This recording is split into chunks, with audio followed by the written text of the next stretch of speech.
नमस्कार, मैं हूं दीपक और आप देख रहे हैं डीएसके टॉक्स। आइए बात करते हैं इंडियन सट्टा लीग के कल रात के मैच की, जिसमें कि एसआरएच की टीम एक बार फिर से चोक कर गई है, सरेंडर कर गई है। ये एसआरएच की टीम जो कि इस टूर्नामेंट की शुरुआत से एक नारा लेकर के चल रही थी कि अब की बार 300 पार, लेकिन आलम तो यह है कि 300 तो छोड़ो, 150 भी नहीं बन पा रहे हैं। कहने का मतलब है कि एसआरएच की टीम जो कि हवा में उड़ रही थी, आजकल ग्राउंड पर हग रही है और अपना जो विंटेज एसआरएच मोड था, सब रहे हगोड़े, उस मोड में ये टीम चल रही है। हालांकि ग्राउंड में ये टीम हग रही है, बट सोशल मीडिया पर देखिए भाई साहब, ये लोग खुद को हैदराबादीज नहीं, हाइड्रा बैडीज बोल रहे हैं। We are the baddies, we are the baddies. Travis ठुल्ला अलग ही मूंछों पर ताव दे रहा है, वी आर द बैडीज।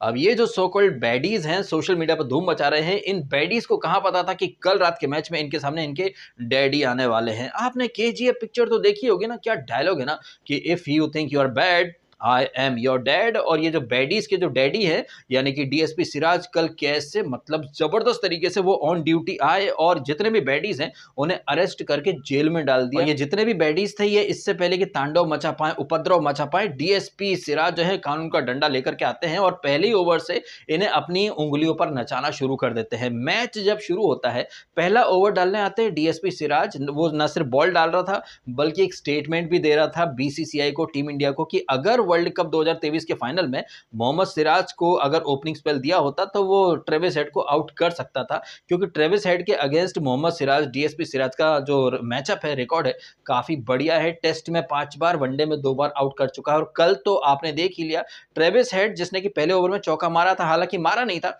वो एक इनर एज से चौका चला गया था, बाउंड्री के पार बॉल चली गई थी, बट कैसे वो through out the over struggle कर रहा था और इवेंचुअली मोहम्मद सिराज की बॉल पर न सिर्फ ये हेड, बल्कि अभिषेक शर्मा भी आउट हो गया। अब चूंकि डीएसपी सिराज के सामने हैदराबाद के जो 2 बड़े बैडीज थे, उन्होंने सरेंडर कर दिया, आत्मसमर्पण, तो बाकी के जितने बैडीज है वो समर्पण कर दें, ये होना तो लाजमी है। ठीक वैसे ही जैसे फुद्दूपरन की अम्मी का नाम शब्बो आजमी है, तो ये जो सारे जो बैडीज हैं, ये मिल करके 150 के आसपास ही रन बना पाते हैं, जिसको कि हंसते खेलते बड़े आराम से गुल्लू बेबी और ये वॉशिंगटन सुंदर, अति सुंदर इनिंग का प्रदर्शन करा वॉशी सुंदर ने।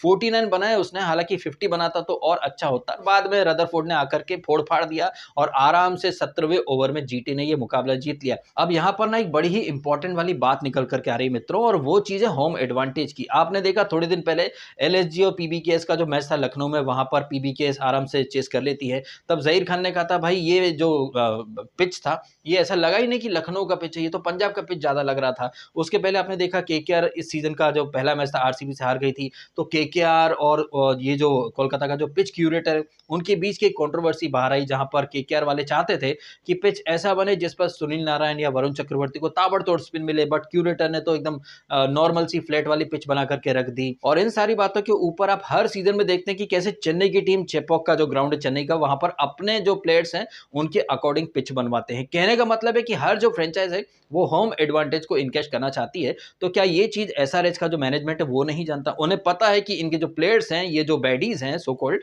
ये सिर्फ उन्हीं पिचेस पर चल सकते हैं जहां पर एकदम मतलब फ्लैट सरफेस हो, बॉल आराम से है, थोड़ी सी भी बॉल रुकती है तो ये हेड, अभिषेक, ये सुपर डुपर फ्लॉप हो जाते हैं। आपने ये चीज कल के मैच में भी देखी, ये चीज अपने केकेआर और एसआरएच का मैच था वहां पर भी देखी थी। सेकंड इनिंग में पिच बहुत ज्यादा स्लो हो गया था, तो ये वैभव अरोड़ा, वरुण चक्रवर्ती, सुनील नारायण, सबने ऐसा मतलब खतरनाक तरीके से जाल बुना कि एसआरएच वाले वहां पर 120 पर ऑल आउट हो गए थे। अब ये सारी बातें देख करके एक जबरदस्त वाला सवाल खड़ा होता है कि एसआरएच का जो थिंक टैंक है, जो मैनेजमेंट है, जो डेटा एनालिस्ट है, जो कि टेक्निकल डेटा वगैरह सब निकालते हैं, क्या उन्हें ये बात समझ में नहीं आ रही है कि इनके जो खिलाड़ी हैं, सो कॉल्ड बैडीज, ये सिर्फ फ्लैट सरफेस पर ही खेल सकते हैं, तो इन्हें वैसी पिच दी जाए। लेकिन आपने देखा कल का जो मैच था, वो एसआरएच से ज्यादा जीटी को ज्यादा सूट कर रहा था। उसके पहले एलएसजी के खिलाड़ी, उसके पहले डीसी के खिलाड़ी। तो क्या एसआरएच का जो मैनेजमेंट है वो जानबूझ करके ऐसी पिचेस प्रिपेयर करा जिस पर हेड, अभिषेक ना चल पाए?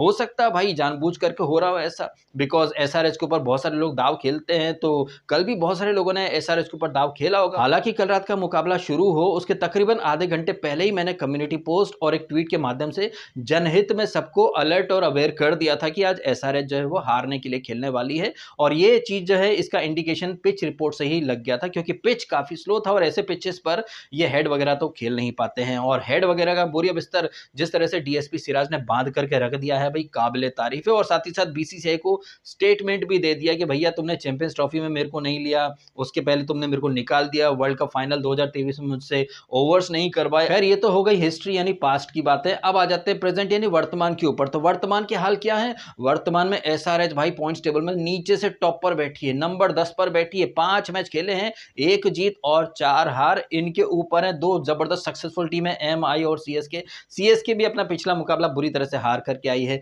एमआई जो कि पिछला मुकाबला हार के आई है जीटी से। जीटी अभी नंबर 2 पर बैठी हुई है। आप देखिए पॉइंट्स टेबल, नंबर 1 पर डीसी है, कभी ट्रॉफी नहीं जीती।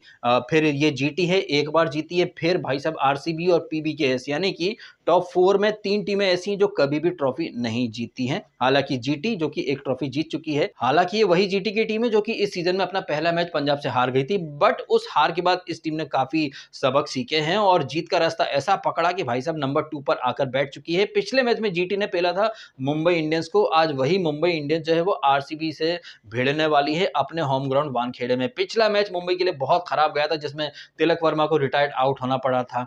काफी लोग कह रहे कि भाई वो ह्यूमिलिएटिंग था, but at the same time भाई उसको सिंपैथी भी तो दिला दी है ना एमआई मैनेजमेंट ने। जिस तरह से वो स्ट्रगल करा था, उसे रिटायर्ड आउट किया, तो लोग उसकी कमियां कहीं ना कहीं देखने के बजाय जिस तरह से उसे ह्यूमिलेट किया गया है, ये देख करके उसे सिंपैथी दे रहे हैं। अब आज देखते हैं कि उस ह्यूमिलिएशन का या उस सिंपैथी का कितना असर पड़ा है एमआई के प्लेयर्स के ऊपर या फिर ये खुद तिलक वर्मा के ऊपर। हालांकि मुंबई इंडियंस की टीम में आज जसप्रीत बुमराह की एंट्री होने वाली है, और ये तो आप अच्छे से जानते हैं जब सामने होता है जसप्रीत बुमराह तो बैट्समैन अपने आप होने लगते हैं गुमराह। अब आप बताइएगा कमेंट करके, जिस तरह से कल डीएसपी सिराज एकदम जबरदस्त तरीके से ड्यूटी पर आए और एसआरएच के घर में घुसकर सर्जिकल स्ट्राइक ऐसी करी कि एसआरएच भाई लथड़ पथड़ हो करके रह गई है ना। उनके बल्लेबाज चल रहे हैं और बॉलिंग तो एसआरएच की इस टूर्नामेंट की सबसे रद्दड़ बॉलिंग है भाई साहब। क्या मानना आपका इस मैच के बारे में? और जो रात को मैच है एमआई और आरसीबी का, बुमराह आ रहा है तो एमआई को एक कहीं ना कहीं एक अपर हैंड तो मैं आज के मैच में देना ही चाहूंगा, बिकॉज बुमराह है तो एमआई के जीतने के चांसेस काफी गुना बढ़ जाते हैं। बाकी आपके अकॉर्डिंग कौन सी टीम जीतेगा, आरसीबी या मुंबई?